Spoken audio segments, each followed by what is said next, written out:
children, you must have understood the 3 types of precipitation and the 4 types of clouds, which are the major elements of weather and climate.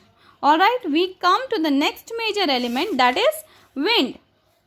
What is wind? How it happens? What causes wind to happen? We'll come to know. For that, you will have to get it through a figure. I'm going to the board right now. Now children, you can see here clearly that one area was having a high pressure and another area was having low pressure. So, atmospheric in this area, its compressor was high. So, here atmospheric pressure was high.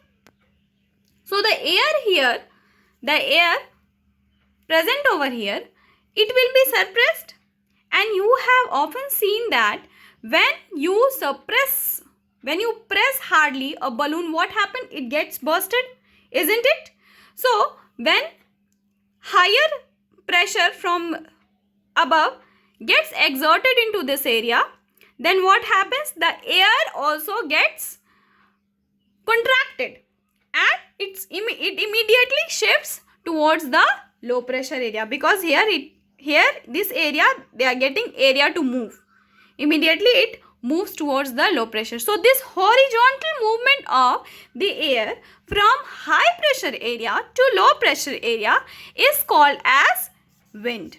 This movement of air from the high pressure area to the low pressure area is called wind.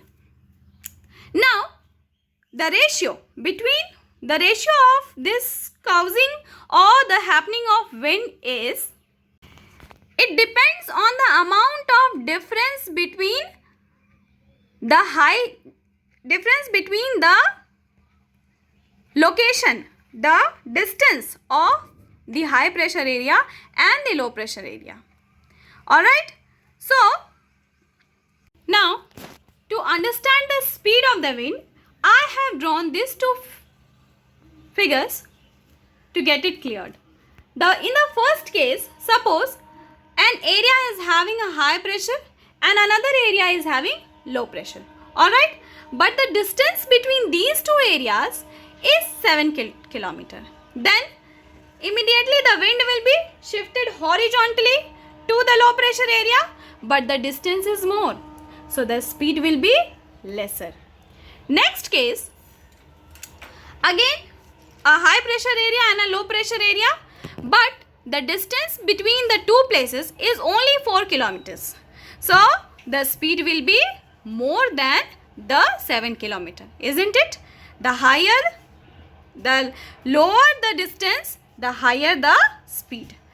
So you can see here, the lower the distance, the lesser the distance, sorry, not lower, lesser the distance, higher the speed of the wind. Alright. So this is very clear now. Now, depending upon the intensity of their speed, winds are named as breeze, storms, thunderstorms, heat waves, cold waves and cyclones. You all know children, the cyclones, when they strike the land, the surface of the earth, when the cyclones strike the surface of the earth, prior notice from the weather department is given, isn't it children? That this particular Katrina cyclone is going to strike, or Hudhud cyclone is going to strike. Alright. Why? Because the intensity of the speed of the wind is very high. It can bring about a lot of destruction. That is why weather department, they make it clear prior that anything can happen and the intensity of the wind is very high. So these types of winds are called cyclone. Cold waves and heat waves, about this I am attaching 2 pictures. You can easily see them. What are they? Breeze, you all know what soft winds you keep experiencing. It is called breeze. Storms, we usually see storms during the rainfall, heavy rainfall and thunderstorms. Storms and thunderstorms, there are 2 types of. When you see a normal kind of rainfall with a little wind. And we have also experienced the stronger thunderstorms, isn't it?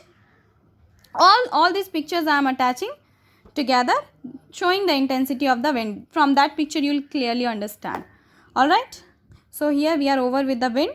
Now I would like you to read these weather instruments. The definition and types of instruments used to measure the weather or its elements. Okay.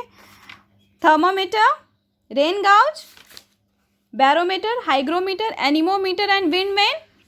Alright, you keep this read and ready. I know you will not understand much. One by one I will explain them all.